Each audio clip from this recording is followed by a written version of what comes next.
someone please check on Charli D'Amelio and Addison Rae? Who is managing them? Who is advising them? And if you're a content creator on any level, please watch and learn from their mistakes. I thought it was just me who noticed that Addison Rae is not talked about as much as she used to. Until I went online and found a whole bunch of people talking about it, cause yeah, she's not getting as many brand deals and ads as before. 2 years ago, Addison was the talk of TikTok, and she managed to grow a super vibrant online presence with almost 90 million followers on TikTok alone. However, so much has happened in the last 2 years, some too dark for a young person her age to process, so I guess it goes without saying that Addison's brand has been declining at an extremely horrifying speed. And we have to talk about this, loves. So without further ado, let's peel back the layers of fame and fortune and uncover the outrageous truth behind the downfall of Addison Rae. Charli D'Amelio just dressed as a Walmart employee to sell her new snack brand, which is just already a bad move on her part. I mean, she's got like 6 or 7 businesses that just make no sense for her brand. But to have a teenage millionaire who got her fame on TikTok and has never had to work a day in her life in a grocery store, it is just a slap in the face and like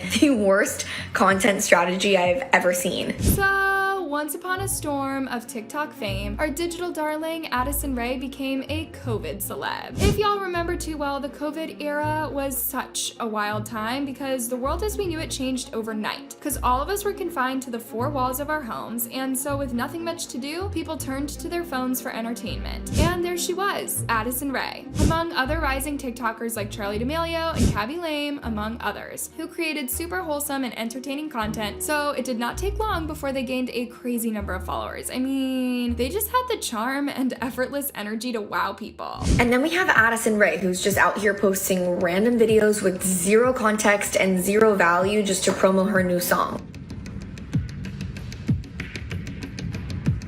Looks like Addison Rae may have underestimated the twists and challenges of being a public figure, an overnight one at that. And she's currently experiencing the darkest and lowest lows of her life that any celebrity or influencer would ever want to be in. As swiftly as fame had embraced Addison, it seems to be slipping away just as fast. Barely 2 years have passed since Addison soared to the upper tier of social media stardom, and the wind change has been blowing fiercely against her. To make matters worse, the people who put her up there, I'm talking about her fans, they are the very ones expressing discontent and even questioning Addison's fame. They are now so fast to point fingers saying that Addison failed to take advantage of her fame and all the huge opportunities she had to create a long-lasting brand. I can't even begin to imagine how difficult it is to be in Addison's shoes right now, because imagine being a regular person today, a star tomorrow, and come the next day, everyone and your dog thinks you're nothing more than just a passing trend. I honestly don't know what could be worse than being called purposeless by online strangers who haven't even achieved half of what I have. This is a very alarming trend, especially among these new age TikTok-bred influencers who went to bed one day and woke up to fame after posting one viral dance challenge. The million-dollar question remains, what went wrong? I've been a social media manager for 7 years, and I know one thing to be true. You are as good as the team that you surround yourself with. They're both still so young, and I don't necessarily blame them, but I do blame the teams that they're surrounded by. I think that they're being poorly advised. Not to sound like an expert or anything, but this creator literally confirms what I said before. Y'all remember when Charli D'Amelio was being trolled for that messy popcorn situation at Walmart? I remember saying Charli wasn't to blame for the poor marketing stint because she's all new to this. All the blame should have been directed to her management because as professionals with experience, they should have known better. And that's exactly one of the things that messed it up for Addison. Just like this TikToker puts it, influencers and celebs are only as good as the teams they surround themselves with. At the climax of her career, Addison's team should have helped her adapt to the ever-changing social media stage, but they instead left her to keep doing the same thing she used to do 2 years ago. And of course, it did not take long for her audience to get tired of the repetitive dances. If she wasn't dancing, she was promoting a million products or launching something of her own. At some point, Addison's TikTok felt like an online billboard, but she never interacted with her fans, the very people she was trying to sell a million products to. Of course, with time, they found her content boring, repetitive, and inauthentic. What followed, you ask? Less and less views, and some even unfollowing her. And where they're getting it really wrong is nothing feels genuinely authentic to them. It just feels like they're throwing spaghetti against a wall and seeing what sticks, and when you have millions and millions of followers and the platforms that they both do, it's just such a missed opportunity. Neither Charlie or Addison has evolved their brand since 2020, and I'm sorry, but the days of like not speaking to the camera, not engaging with your audience, not providing any value, dancing on videos, spamming their audience with promo videos, every other day posting an ad, or every other day coming out with a new business. However, guys, we can't be too judgmental here because these influencers are humans, just like you and I, facing several levels of difficulties that can impact their brand performance. Take the case of Addison Rae, for instance. If y'all remember, things started taking a nosedive for her somewhere in July 2022, and it had nothing to do with Addison directly. Like, she didn't intentionally go out of her way to harm her brand or soil her reputation. It's the people around her, literally her parents, who subjected Addison to controversy. It all started when rumors swirled around that Addison's father, Lopez, had been cheating on her mom, Sherry Easterling. Addison's dad misled some 25-year-old girl called Renee Ash to get into a relationship with him, after lying to her that his marriage was over and the relationship went on for a whole 5 months. According to Renee, the relationship was so serious that Lopez even introduced her to his mother and brother. He even introduced me to his mom, his youngest brother, and I thought we had something real. He told me a story of his marriage that convinced me they were apart and in the process of getting a divorce. Shock on Renee, there was no divorce happening, and in fact, Addison's parents were still together. They had been together the entire time, so she woke up to the rude shock that she had been a side chick for a whole 5 months. Guys, it goes without saying that this was a super embarrassing situation for Addison, especially because her parents kept going off at each other online for everyone to see, including her fans who are just as young as her. The 25-year-old side piece in question was also left with no choice but to address the matter online. At some point, Sherry took to her Instagram and wrote, "Personal matters being brought public are always challenging and overwhelming for anyone involved. I will be okay. My biggest concern is and always will be my children and their fragile hearts and minds. I will always do my best to try to protect them. My goal is to make sure that they feel secure and safe and know that everything will be okay. Thank you for all the love, support, and kind messages. It means the world to me." What made this situation even more embarrassing was the fact that this lady, the one Addison's dad had an affair with, was literally almost the same age as Addison herself. So, yeah, you can imagine how disgustingly messy the whole thing was. As if that wasn't bad enough, Addison's dad seized this opportunity to embarrass himself and his family even more, like the time he got into some silly fight with Young Gravy. This happened when Young Gravy said on a podcast that he wanted to pursue a relationship with Addison's mom. Addison's dad started going off at Young Gravy, challenging him to a fight, and he proceeded to upload some really creepy videos online. Of course, he wasn't serious, but the bottom line is that his actions kept embarrassing his daughter. Things got so bad that Addison ended up blocking both her parents, guys. It was that bad. I cannot even begin to imagine how this mess affected Addison's mental health. Imagine your parents being so messy online to the point that you have to block them for your own sanity. This unfortunate situation definitely affected Addison's brand because she released her song around the summer of 2022 and things didn't go as well as she had planned. This was actually the first time Addison felt her brand was falling apart because she couldn't connect with her audience like before. Even in her interview with Vogue, Addison admitted that she thought about not releasing her EP due to the negative reviews and online toxicity. She said, "I think I had a really fragile sense of self at the time. I was 19, you know? It kind of crushed me for some time. I started feeling a lot of self-doubt, and those being dreams that I was pursuing, I just thought, maybe I'm not good enough to do this." This was in reference to all the negativity she got when she released her debut, Obsessed. Remember, people only knew Addison as a TikToker, so her entry into the music scene wasn't as receptive as she would have hoped, and it took a toll on her. Y'all know how insensitive the online community can be sometimes, right? You know, it's one thing to simply say you don't like the song and move along, but the online space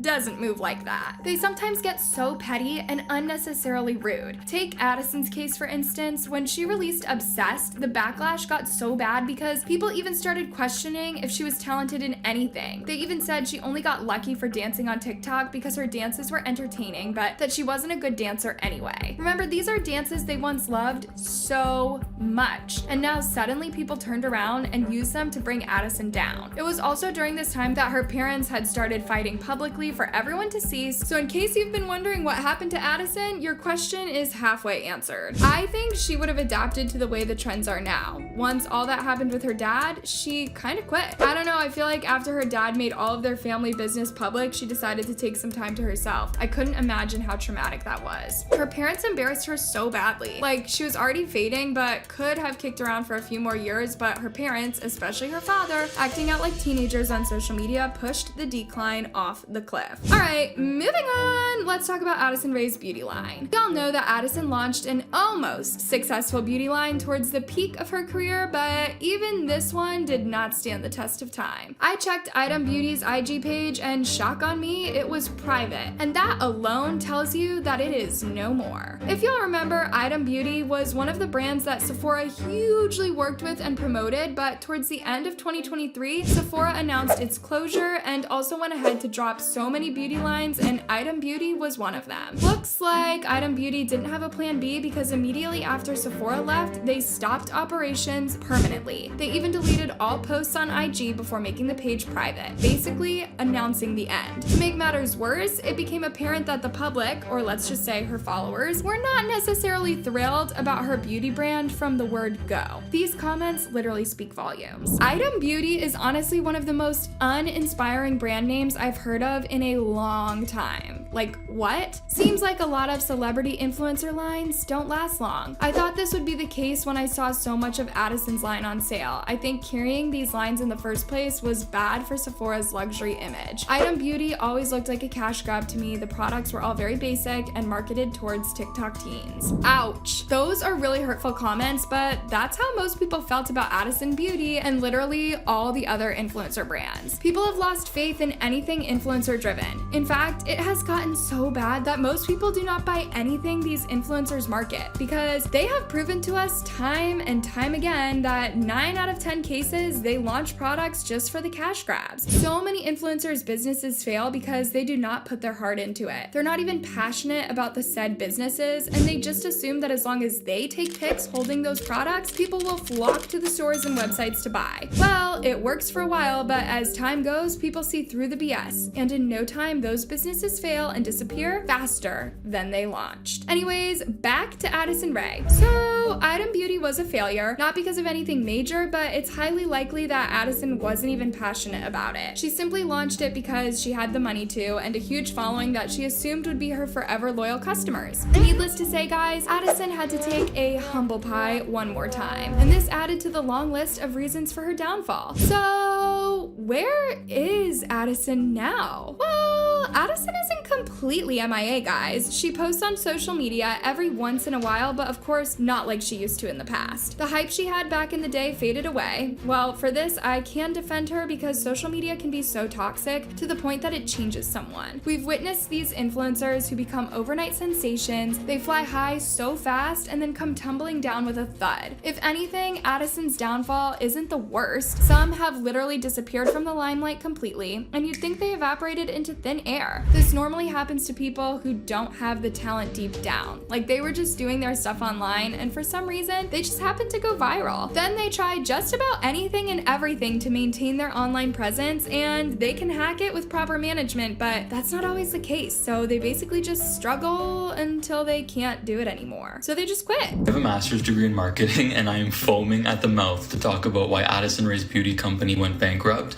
and why her perfume company will be following shortly after, because I think it is the quintessential example of the same mistakes that influencers consistently make in the business world.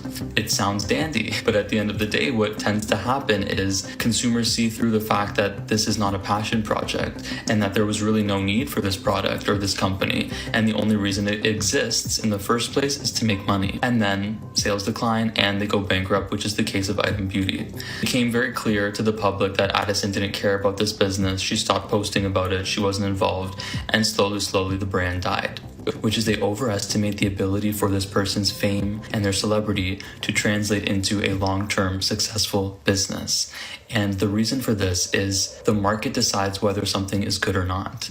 And if your sole product offering is the fact that there is an influencer name attached to it, that business is destined to die. So Item Beauty was just another soulless, needless, pointless influencer beauty brand that did not need to exist and ultimately went bankrupt. Not only is this damaging for Addison Rae's personal brand and personal reputation because it makes her seem like a sellout to her fans and makes her fans feel like they were taken advantage of because she's attaching her name to things that she doesn't care about and she's not actually involved in. It's materially damaging to her reputation in the business world. If you're an investor, why would you invest tens of millions of dollars into an individual who has proven she cannot sustain a long-term business with her fame alone? But all isn't lost, guys. Actually, Addison's brand may have taken some L's, but what if this is exactly what she wanted? Let me explain. Remember, she still has over 1 million followers across all of her social media platforms, meaning there's still hope and Addison can turn things around for the better. And actually, it looks like she's already rebranding. Or let's just say that maybe Addison wanted to move away from the influencer space and get into something bigger, something more long-lasting. I looked her up online and even basic Wikipedia had a pretty detailed description of who Addison is. Addison Rae Easterling is an American singer-songwriter, actress, and dancer. Rae rose to fame on the video sharing app TikTok. She amassed over 88 million followers, making her the 5th most followed individual on the platform. And if you look a little further, there isn't much talk about her TikTok, or rather her brand as an influencer. Instead, her actress side shines bright, with highlights of the movies and shows she's been cast in. She also recently had a collab with the Charlie XCX, and clearly Addison wants her artistic side to shine more. This comment summarized it pretty well. As a fan, what I've noticed is that she's moving away from the influencer image and is transitioning into more creative things. She's currently filming her 3rd movie alongside Ryan Reynolds and Jason Momoa, and is also working on her new music as well. The reason why she didn't promote her EP is because the songs already leaked a year before. Someone else said that's because influencers have an expiry date. It's not a sustainable career. You're hot one day and not the next. Plus, it's very saturated market. Harder to stand out and make a real living. So, in other words, LOL, find a real sustainable job with security. From a failed beauty line, a struggling perfume line, and basic TikTok dances, if you consider all that, then I can see why people have concluded that Addison is fading from the social media limelight right in front of us. It's obvious that something must have gone wrong, like really wrong, but on the contrary, Addison is making major moves, just not the way her fans would have hoped. Maybe Addison is making a comeback after learning from her past. So yeah, there's the downfall thing, but I believe deep down that this is not the last of Addison Rae. Do let me know what you think down below. Thanks for watching, loves, and turn on your notification buttons to catch all the latest drama on these celebrities and influencers.